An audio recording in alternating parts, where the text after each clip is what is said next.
Ao longo do mês da mulher, o Varejo SA Podcast trouxe conversas com lideranças femininas que estão transformando negócios, culturas e resultados. E para encerrar essa série, falamos de um dos maiores desafios da liderança: comandar uma grande operação com tradição, história e milhares de colaboradores.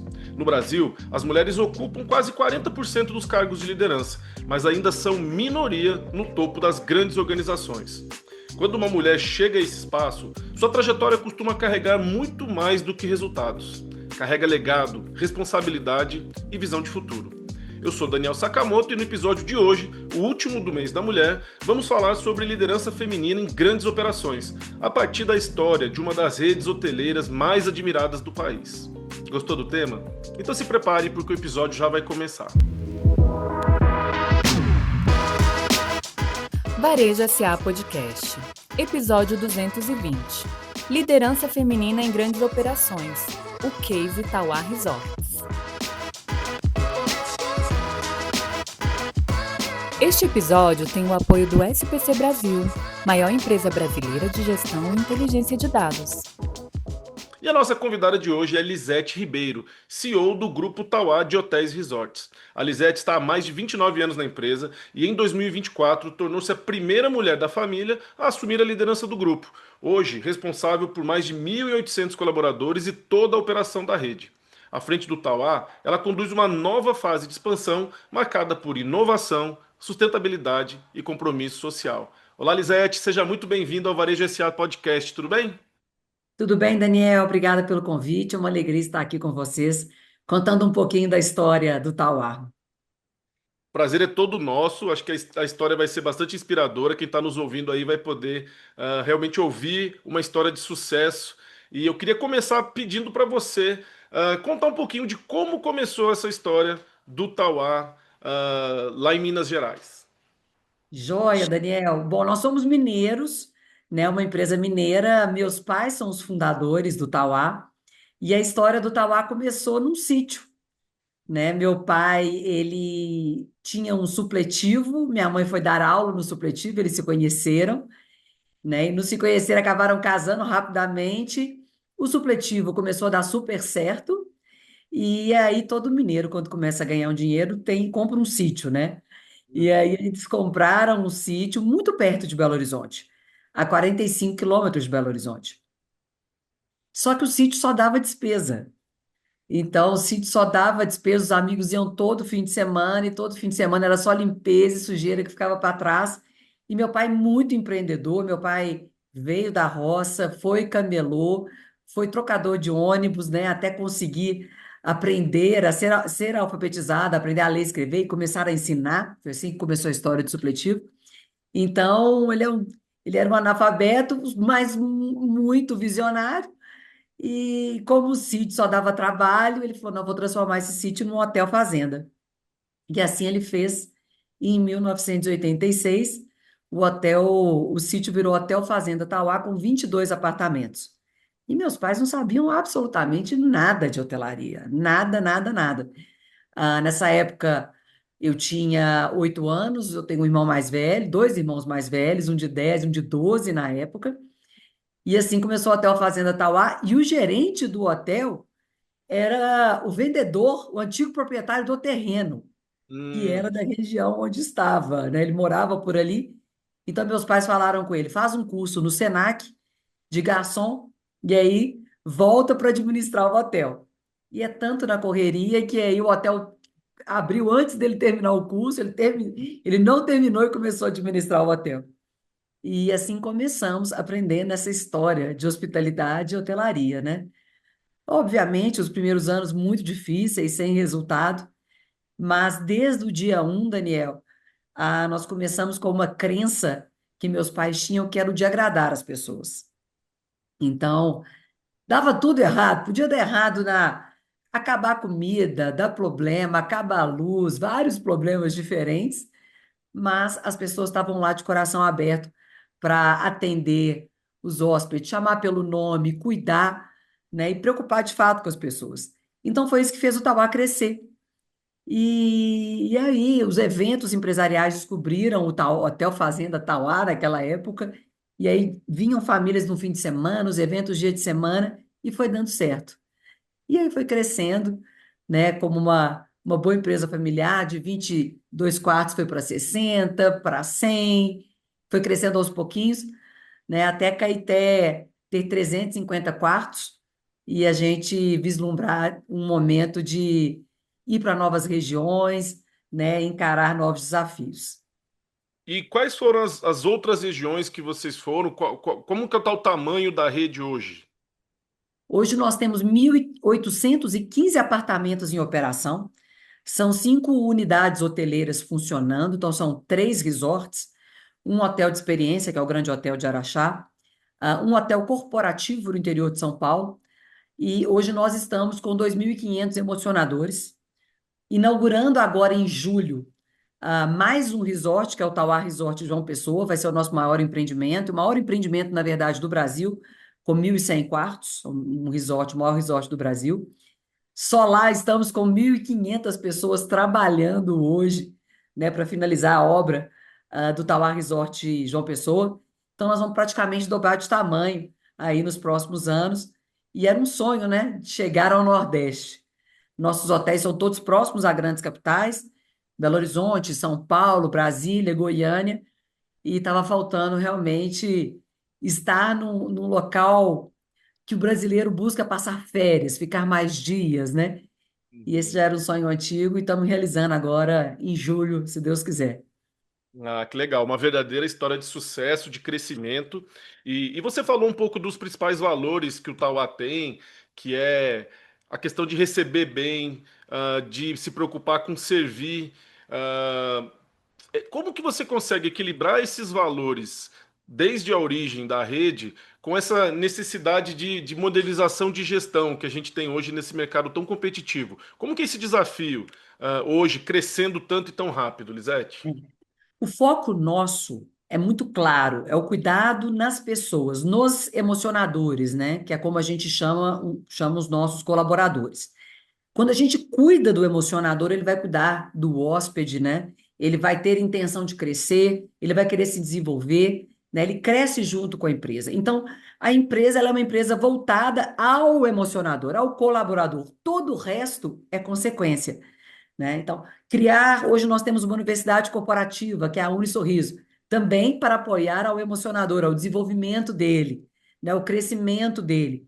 Nós temos uma escola dentro do hotel onde a gente busca pessoas de primeiro emprego, né? Também, porque hoje a gente tem uma diversidade muito grande, nós buscamos ter 4% de pessoas acima de 60 anos, mas a grande massa vem de primeiro emprego e nós preparamos essa pessoa para um crescimento até chegar a uma gerência geral. Então, a gente faz um processo de formação interna e sempre prestigiamos os nossos próprios colaboradores para serem promovidos, para ocuparem os cargos de gestão. Então, todo esse processo, ele é um processo contínuo, né? Quando você cuida das pessoas, treina as pessoas, desenvolve, a gente está sempre atualizando, né, as habilidades, as necessidades dentro de um novo posicionamento do Tauá. Então, uma coisa que nunca muda é a nossa cultura e o nosso cuidado com as pessoas. E o que muda? Todo o resto. O mundo muda muito rápido, né? E eu brinco no Tauá aqui que a gente tem uma palavra que eu gosto muito, que é o incômodo. A gente está constantemente incomodado. Uhum. Nunca está bom o suficiente. Então, o que a gente pode fazer melhor? O que está acontecendo lá fora? O que que a gente pode desenvolver? Qual a habilidade que a gente tem que desenvolver na linha gerencial para que eles fiquem ainda melhores? Um exemplo claro agora é sobre inteligência artificial. Como fazer isso pivotar dentro da empresa, gerando produtividade real e não um desespero generalizado, né, Daniel? Porque muitas vezes vira um desespero generalizado.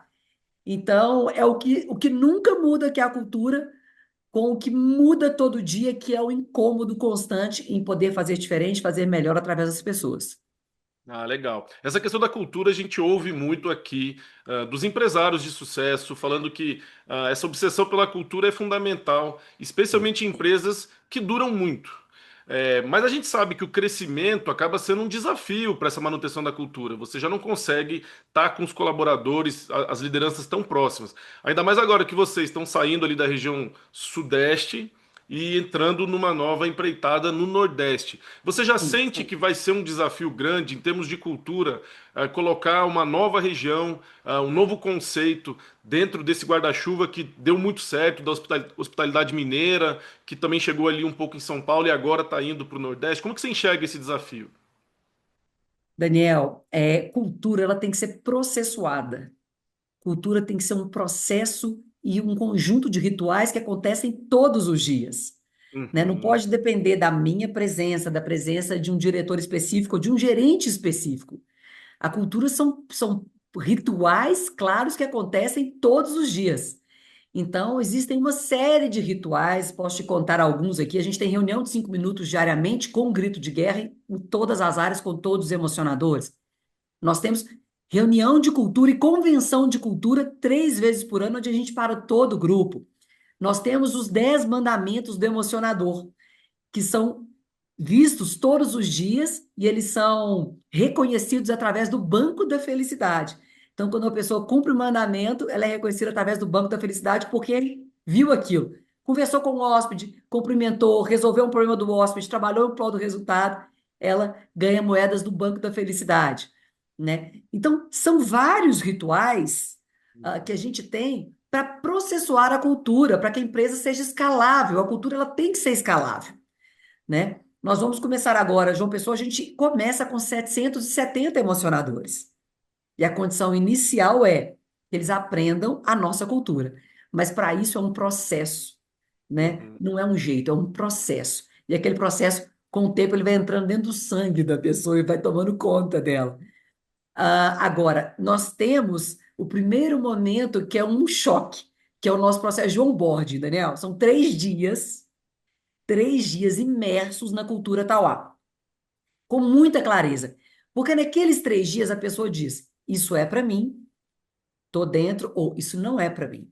Porque ali a gente ensina sobre agradar as pessoas, sobre que nós estamos aqui para servir, na verdade, e é um conceito nosso proprietário, que a gente acredita nisso, eu pessoalmente acredito, nós viemos ao mundo para servir.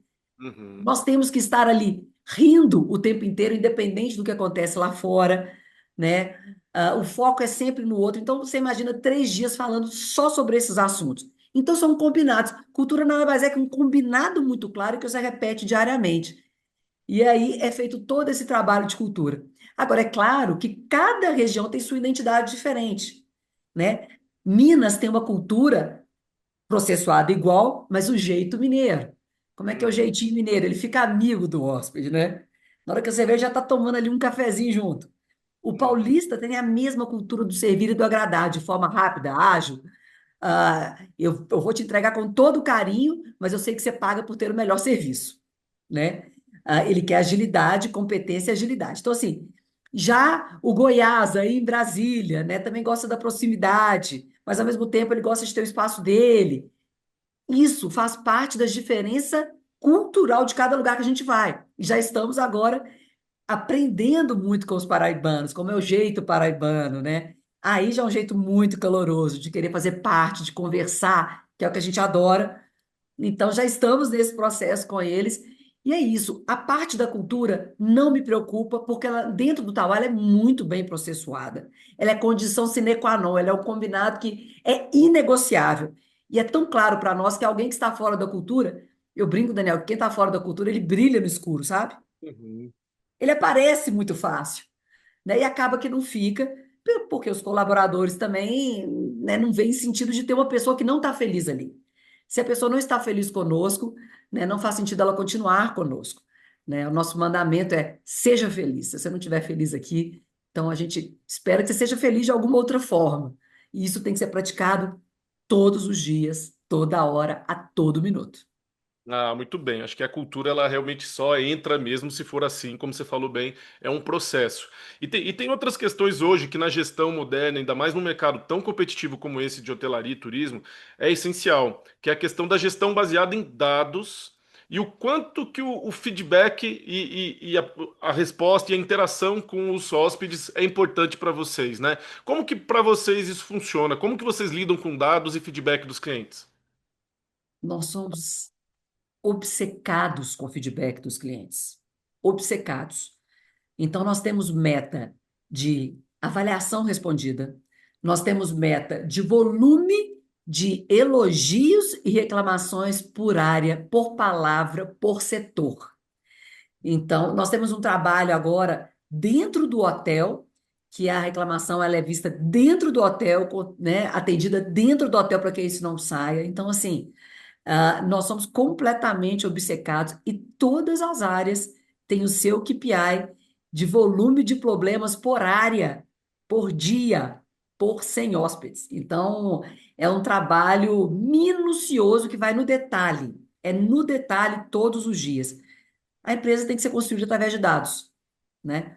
Então, toda gestão corporativa ela tem acesso a todas as áreas de todas as unidades para saber como está desenvolvendo dia a dia, né? Então, esse BI ele é comum a todos e um gerente de área ele consegue também ver diariamente todas as observações sobre a sua área, o que ele precisa melhorar. Para isso, ele monta um plano de ação e ele entrega o plano de ação. Isso é semanal, isso é contínuo.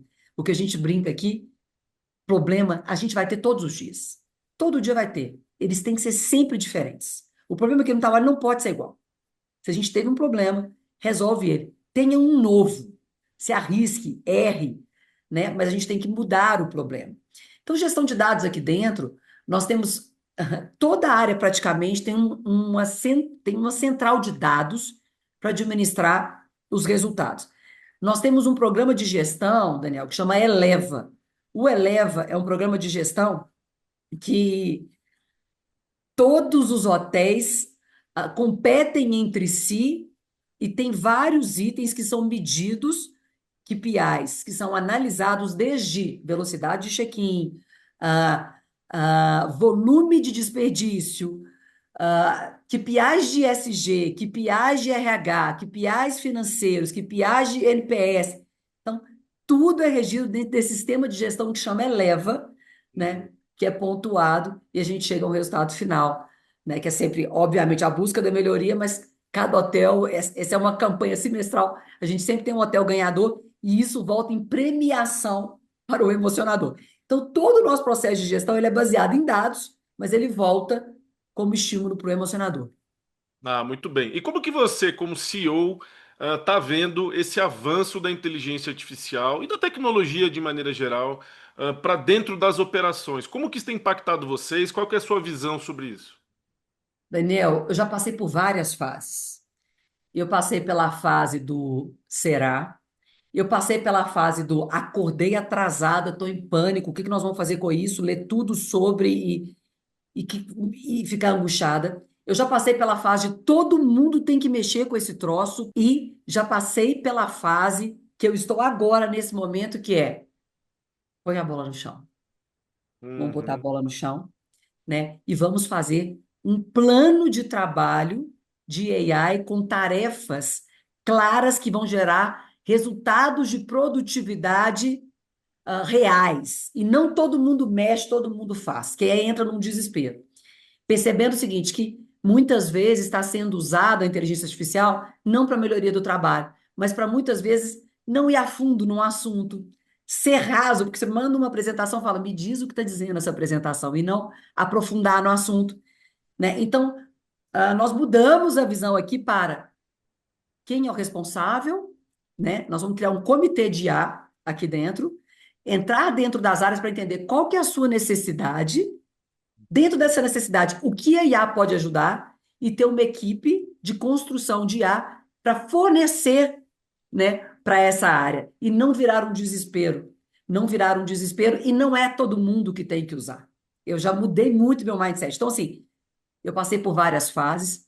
Já passei a frase do sofrimento, já passei a frase de quero tudo com IA, já passei a frase de não é possível que você não está usando, para a fase para ter produtividade, tem que ter clareza, tem que ter as tarefas certas na mão das pessoas certas, executadas pelas pessoas certas. Senão vira uma confusão sem resultado. Adorei sua resposta. Acho que quem está nos ouvindo deve prestar muita atenção no que a Elisete disse. Porque essas fases, provavelmente todo empreendedor e todo empresário passou. Poucos assumem, mas praticamente todo mundo passou. Essa ansiedade que veio da gente primeiro duvidar e depois achar que está atrasado e depois querer usar para todo lado. Acho que isso é normal, mas você chegou no estágio que a gente considera ideal, e a gente tem entrevistado muita gente aqui falando sobre inteligência artificial, especialistas, gente de mercado, dizendo que esse é o caminho. É respirar, bota a bola no chão, verifica qual processo você acha que a IA pode fazer o impacto, mede, testa, vai processo por processo. Não adianta querer espalhar de uma hora para outra, senão realmente o resultado não aparece. Acho que controlar essa ansiedade, olhar estrategicamente para o uso da IA, entender onde ela cabe, é fundamental. A gente está falando aqui do setor de hotelaria, mas isso serve para qualquer outro negócio. O empreendedor tem que ter essa calma de entender que a tecnologia é meio, vai ajudar e que aos pouquinhos tem que ir adaptando. Então, gostei disso aí porque acho que foi bastante inspirador, Lisete. Importante trazer essa realidade, né? Vocês têm condições, mas vocês precisam escolher onde usar, medir, ir aos poucos, área por área, porque realmente assim o processo vai dar certo.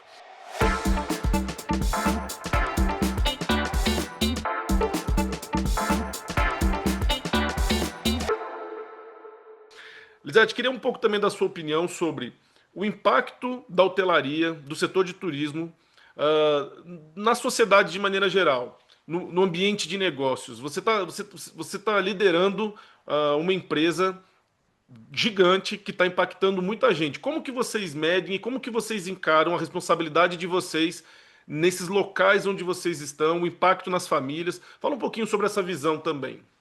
Nossa, a hotelaria, ela é um setor muito privilegiado pelo poder de transformação social que ela tem.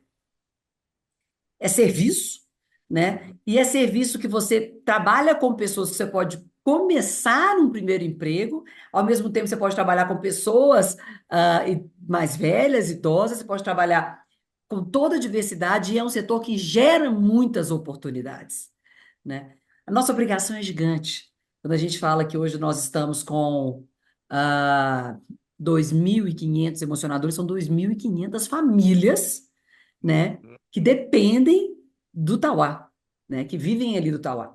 Então, o nosso impacto social, ele é muito grande dentro das comunidades onde a gente está. Qual que é a nossa obrigação com isso? A gente sempre trabalhava a comunidade de uma forma caseira, mas fazendo preocupado com a comunidade. Há 2 anos agora, a gente faz 2 anos, exatamente, do Instituto Tauá. Porque a gente precisa, da mesma forma que você processualiza a cultura, os ritos de gestão, né? A gente precisa processuar o bem. É muito difícil processuar o bem. Né? O pessoal fala, tem que ajudar. O ajudar é difícil. O como fazer, porque não é fazer um dia, não é fazer no Natal na comunidade, não é fazer contínuo de forma que aquilo transforme de fato a vida de alguém, né? Então a gente abriu o instituto, continuando o trabalho que a gente vinha fazendo, mas muito mais estruturado, com foco em primeira infância e realmente transformar a vida do jovem e inspirar a querer ser alguém. A gente vive um momento, né, Daniel, que muitos não têm inspiração ao trabalhar, ao se desenvolver. A internet tirou isso de muita gente. Então, nós caminhamos nisso. Deixa eu te dar um exemplo. No interior do interior, próximo do hotel, tem uma região que chama Antônio dos Santos. É uma roça muito simples, a gente chama de roça mesmo aquela região, a gente está num lugar que chama Roças Novas, e ali a gente fez um trabalho via Instituto Tauá com os amigos droids, que era uma Robocopa. Então, nós levamos os alunos das escolas municipais e estaduais para a Robocopa, né, para entender de robótica, para aprender. E fizemos uma disputa entre as escolas da Robocopa. A escola que ganhou aqui teve um dos meninos convidados para participar da equipe principal do Instituto Droids, foram para São Paulo, ganharam e agora eles estão indo para os Estados Unidos. Ele foi convidado para ir para os Estados Unidos para participar desse processo de robótica lá. E isso é transformação. É que a gente conseguiu fazer uma transformação real que está caminhando? Sim, mas com quantas pessoas que a gente atinge? Então, tem o projeto Sementes que a gente está dentro da escola, a gente dá auxílio psicológico para os professores da comunidade onde a gente está, porque a gente sabe que isso hoje é uma questão que a gente quer cuidar da nova geração que vem, temos que cuidar dos professores e mais um monte hoje de trabalhos que a gente faz.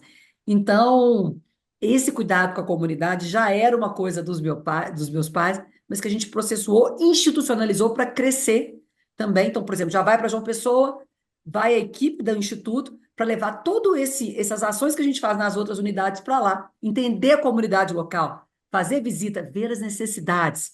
Então, lá em João Pessoa, por exemplo, já foi feita a reforma de uma sala de aula na comunidade ao lado, que não tinha condição. Então, até para ajudar, tem que entender o como, para ser de forma que faça sentido, né, e que traga resultado real. Ah, legal, parabéns. A gente vê que você gosta de processos, né? E acho que é fundamental isso. Impacto social também pode ser potencializado se você tiver um bom processo. É óbvio que fazer o bem no dia a dia é importante, mas organizar como a gente faz o bem é o que realmente vai fazer um resultado de longo prazo e um impacto verdadeiro na vida das pessoas. Parabéns por essa forma de você olhar para isso. Um outro ponto que eu acho importante, Lisete, a gente falou na abertura aqui da entrevista, que a gente tem já bastante mulheres nas posições de liderança, mas são muito poucas no topo, como CEO. Você é CEO de um grande grupo e eu queria um pouco da sua visão sobre que barreira invisível você encontrou, ou se você não encontrou, como que você enxerga a sua responsabilidade de estar como CEO de um grupo tão grande em termos de inspiração que você promove e em termos de exemplo que você acaba se tornando e referência. Como que você enxerga a questão da liderança feminina e fala um pouquinho da sua relação com isso, como que foi você chegar nessa posição? Existe uma barreira, eu brinco que às vezes nem invisível é, viu, Daniel? Eu vivo Verdade. coisas hoje, se, por exemplo, uma vez eu estava num restaurante outro dia com o meu marido, e as pessoas sabiam, deviam saber naquele lugar que existiam pessoas do Tauá ali, que é o meu marido. E meu marido, ele tem uma fábrica de cerveja. Eu estava com meu marido e as pessoas vêm conversar sobre o Tauá com ele, porque como é uma mulher na mesa, não vou me direcionar a ela para falar de negócios, eu vou me direcionar a ele. Essa situação às vezes é muito comum. E que eu brinco é o seguinte, a gente como mulher, a gente gasta muito mais energia para se provar. Mas depois que a gente atinge isso também, ela é inegável e ela é inquestionável. Agora, a energia que a gente gasta é enorme. E, infelizmente, ela só não é só transparente e invisível, não. Ela é muito visível, muito visível. Em rodas de conversa, em mesas de grandes executivos, em vários momentos que a gente está. Mas eu percebo que isso vai sendo quebrado aos poucos, mas muito lentamente, na velocidade que deveria ser necessária. Eu acho que o papel que eu tenho aqui é de inspirar outras mulheres. No Tauá, hoje, 53% dos emocionadores são mulheres. E 47 estão em cargos de gestão. 47 mulheres estão em cargos de gestão e liderança. Mas não é porque são mulheres, mas é porque são competentes. Mas é claro que a gente sabe que a dificuldade e a rotina é diferente. Não dá para dizer que é a mesma. Então a gente tem que ver com os outros olhos, porque o ganho que vem disso também, né, da diversidade entre homens e mulheres na gestão e de diferentes visões, a visão às vezes mais sensível, cada um deixa um legado e uma história diferente. Eu sou a segunda sucessão da nossa empresa. Eu estou sucedendo dois homens muito fortes, dois homens muito inteligentes. Meu pai, que é um visionário inquestionável, e meu irmão, que dobrou a empresa de tamanho em 5 anos, né, que cresceu e deixou um legado maravilhoso. Mas o nosso papel como mulher, quando assume algo, é continuo o bem feito aonde eu assumi, mas como é que eu vou deixar ali esse diferencial feminino? Como é que eu vou deixar parte de um legado ali, começar a construir uma história, né, que faça inclusive a transformação na vida das mulheres? Porque a gente tem que ver isso de forma diferente, né? Então, assim, a gente tem essa oportunidade também de criar esse caminho, de ouvir de outra forma, né? E de se posicionar de outra forma. É um grande privilégio que eu tenho de poder também inspirar né, trazer essa vontade de crescer para as mulheres e não ver como um trabalho, né, ver como uma distância muito grande esse processo de ser promovido, de ser líder. Muitas mulheres estão preparadas para isso e têm seu lugar e devem ter seu lugar. Ah, bacana. Você reconhece que tem havido mudança, evolução nessa questão do espaço para as mulheres, apesar de muito devagar, tem havido. O que que você acha que poderia ser feito nos ambientes corporativos para acelerar esse processo? Que tem sido lento e que o quanto antes a gente tirar essas barreiras é o melhor. O que que pode ser feito no ambiente corporativo para que as mulheres realmente tenham as mesmas oportunidades e os mesmos espaços? Acho que a gente tem que ouvir as mulheres, entender as dificuldades que elas têm e a necessidade que elas têm, quais são os gaps que elas têm, que elas se enxergam para conseguir crescer. Porque a visão de cada uma é diferente. Às vezes também existe uma crença limitante, né, que está ali por uma questão histórica, por uma questão familiar, que está impedindo ela de crescer. Então, essa questão de ouvir, abrir para as mulheres para entender e dizer, olha, o que que te falta para crescer mais um pouquinho? E às vezes ela diz, não é para mim, não é para você. Eu já vivi isso N vezes, né? Nós somos uma geração que, não no caso, eu tive uma mulher dentro de casa, minha mãe é minha maior inspiração, ela é uma guerreira, uma trabalhadora. Mas nós temos muita gente que veio de uma família que a mãe era dona de casa, que a mãe não saía. Então, por melhor que seja, às vezes tem aquela crença de falar, não, isso não é para mim. Então, a gente tem que ouvir, entender cada caso e ajudar, auxiliar, dar a mão, dar a mão. O que que te falta? Não, você está preparado. Ah, mas eu quero ter filhos. Problema nenhum, seu lugar vai estar aqui guardado.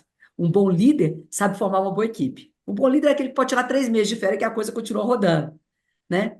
E não ao contrário, se eu via, eu sou da época de ouvir, há 25 anos atrás, não contrata mulher não, porque se tiver filho atrapalha.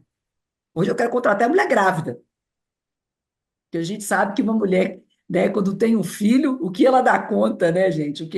O que uma mulher consegue produzir e fazer milhões de tarefas de forma maravilhosa. Então, assim, isso não é problema nenhum. Então, a gente tem que quebrar, é a crença limitante, e muitas vezes dentro da própria mulher. Aí é o nosso papel de ouvir, né, e auxiliar.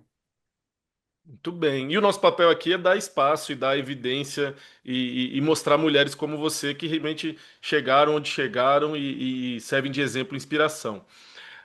Mudando um pouquinho de assunto agora, Lisete, como equilibrar a questão de vocês terem espaços de lazer, de férias, e ao mesmo tempo esses espaços também serem espaços corporativos, de convenção, de momentos empresariais. Não é fácil. Como que vocês fazem para conseguir no mesmo ambiente atender tão bem esses dois públicos? Olha, a gente começou em 1986. Quando a gente começou, a gente não entendia nada de hotelaria e foi construindo, né, o Tauá Caeté. À medida que nós fomos crescendo, a gente foi entendendo essa dinâmica, né, e localizando melhor os espaços para administrar melhor a movimentação entre famílias e eventos. Deixa eu te dar um exemplo. Em Caeté, quando a gente começou, a gente abriu o primeiro salão de convenção, chamava Salão Piscina. Ele era ao lado da piscina, devido ao nosso desconhecimento profundo. E a gente foi aprendendo, né? Hoje, tanto em Alexânia, quanto em Atibaia, quanto em João Pessoa e até em Caeté, nas expansões, o centro de convenção ele é apartado. O centro de convenção tem uma outra entrada para o restaurante, né? Pode-se dividir em mais restaurantes. A circulação não precisa ser feita pelas áreas de lazer, não precisa ser feita pela piscina, né? Agora, isso é um aprendizado. Isso é um aprendizado. Eu brinco que cada hotel que a gente constrói, nós vamos melhorando um tiquinho, né? Uhum. E vão melhorando um tiquinho. Então, por exemplo, o centro de convenção de João Pessoa, ele é à parte, mas tem uma passarela coberta que chega a um restaurante específico para atender aquele pessoal que está afastado da piscina, né? Mas ele está próximo de um bloco de apartamentos. Atibaia tem 6 restaurantes que se transformam em 12, aliás, tem 3 que se transformam em 6 restaurantes que podem ser separados para famílias e eventos. Então, é um processo contínuo de melhoria. Agora, é um balé. Você tem que administrar esse balé, né? Você tem que administrar esse balé. A programação que vai fazer para a família, qual a hora, qual o momento para fazer essa separação, né? Agora, para o negócio ser viável, é inevitável de ter os dois produtos. Nem só o lazer segura, nem só o evento segura, né? Uhum. Você tem crise num, o outro cresce. Quando você tem crise em um, o outro cresce. Então, é quase que um seguro do nosso negócio. Agora, a gente tem que focar na experiência do cliente. Focar na Ah, experiência do cliente. E o que a gente brinca muito aqui é alinhar a expectativa. Sempre ser transparente. Se já tiver uma situação, já vamos adiantar o cliente, uma situação delicada, vamos fazer os combinados, vamos alinhar a expectativa, né? E se necessário, vamos compensá-lo por isso. Muito bem. E vocês conseguiram superar muito bem um dos maiores desafios que a gente teve, da nossa geração no mercado empresarial e também na sociedade como um todo, que foi a pandemia.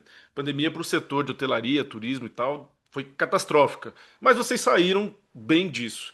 E ao sair disso, a gente se deparou com o que a gente tem chamado de novo consumidor e que a gente pode chamar também de novo viajante. Que além dele tá diferente, ele tá mudando com muita rapidez. Como que você enxerga esse novo viajante? Como que vocês estão se adaptando para essas mudanças de gosto, de preferência, de expectativa que a gente está enfrentando, não só na hotelaria, mas no caso eu quero saber como você trata isso na hotelaria, essas mudanças tão rápidas do consumidor. É. Agora, essa mudança ela já foi, já voltou, já foi, a gente tem que acompanhar sempre, né? No pós-pandemia, ali, quando a gente voltou, as pessoas não ficavam dentro do quarto. Todo mundo estava do lado de fora, querendo viver, né? Querendo ter as experiências, querendo estar com a família, mas curtindo. Então, houve esse momento de boom de todo mundo para fora, ao ar livre, curtindo, assim, querendo viver.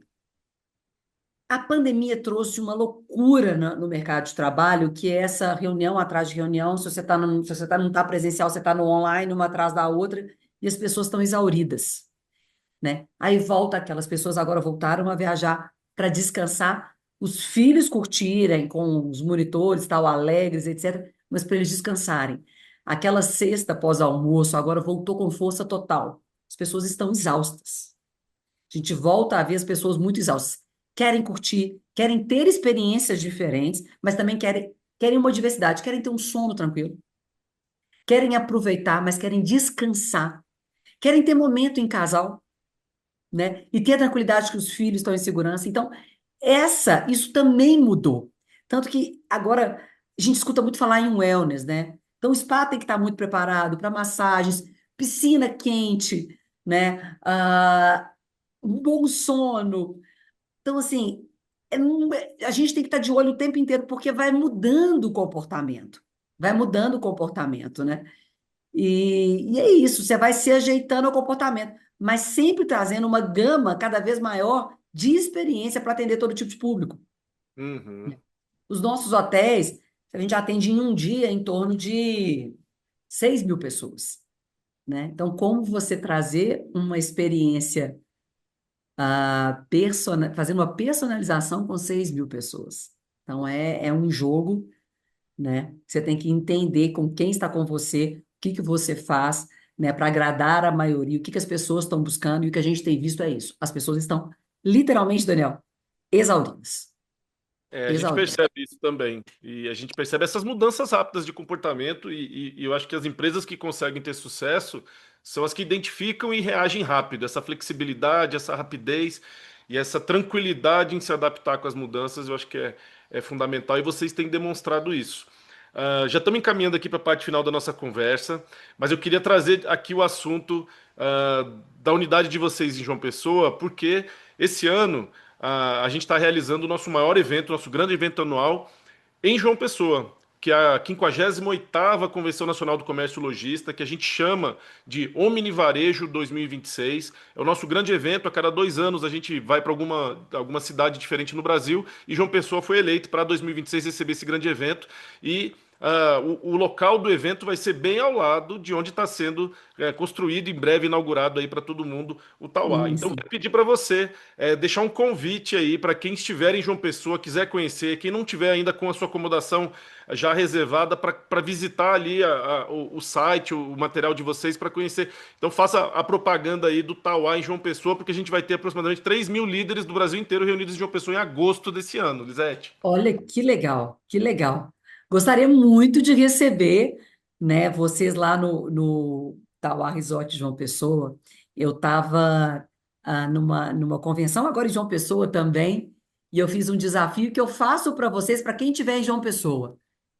Quem descobrir um hotel nas Américas mais completo, com maior estrutura de lazer que o Tauá Resort de João Pessoa, vai ganhar estada grátis.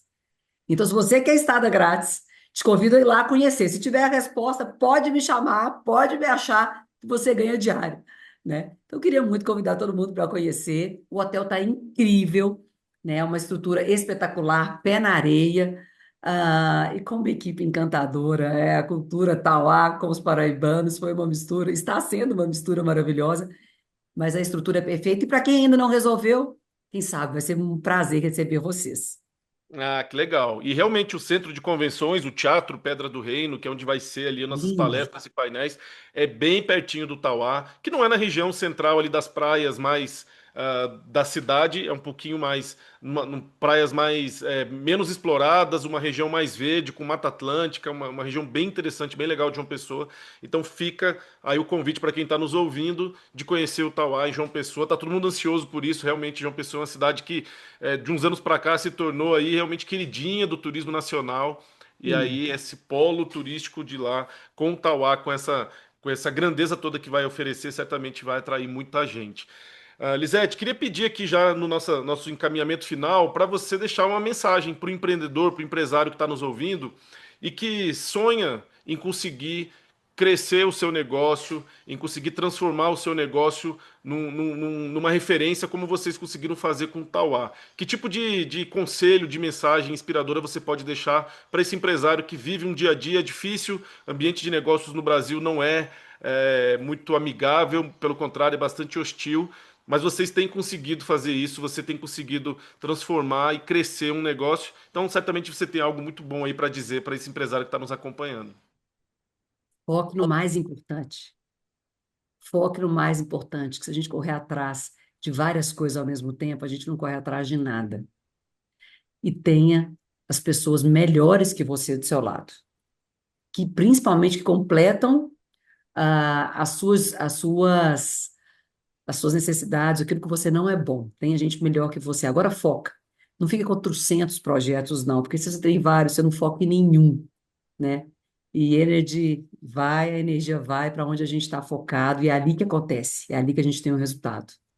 Então, eu acho que eu perdi muito tempo com muitos projetos. Quando a gente foca em um só, né? Você coloca aquela bazuca ali, a coisa acontece. Muito bom, muito bom. Bastante importante essa mensagem da Lisete, porque o mundo que a gente vive hoje, às vezes, nos empurra para muita coisa. A gente é obrigado a saber de tudo, a estar toda hora se envolvendo em várias iniciativas e projetos, e talvez é isso que nos impeça de crescer mais. Foco é fundamental. Obrigado, Lisete, por trazer para a gente um pouco dessa sua visão, dessa sua inspiração. Parabéns pelo que vocês estão fazendo com o Tauá. Eu tive a oportunidade de conhecer já Caeté, já aqui de Lusiânia, e sei o quanto que vocês realmente entregam isso, tudo que você falou. A gente sente isso e isso é importante. Parabéns pelo trabalho. Para quem quiser conhecer um pouco mais do seu trabalho e a rede do Tauá, qual é o caminho? Isso, meu link é de Lisete Ribeiro, e meu Instagram também, Lisete Ribeiro, Instagram do Tauá, Tauá Resorts, e no LinkedIn, Grupo Tauá de Hotéis. Vai ser um prazer encontrar com todo mundo lá. Muito obrigada pelo convite e espero vê-lo em breve pessoalmente. Em João Pessoa, Vamos quem encontrar sabe? sim. Estaremos em João Pessoa. Muito bem. Conversamos com Lisete Ribeiro, CEO do Grupo Tauá de Hotéis e Resorts, uma conversa bastante inspiradora, falando de uma área que tem um impacto tão grande no país, mas trazendo várias reflexões para a gestão e para os negócios de maneira geral. E a gente fica por aqui. Se você gostou desse episódio, não deixe de curtir, de compartilhar e de se inscrever no nosso canal para ser notificado quando o próximo programa for ao ar. Na semana que vem tem mais. Um abraço e boas vendas.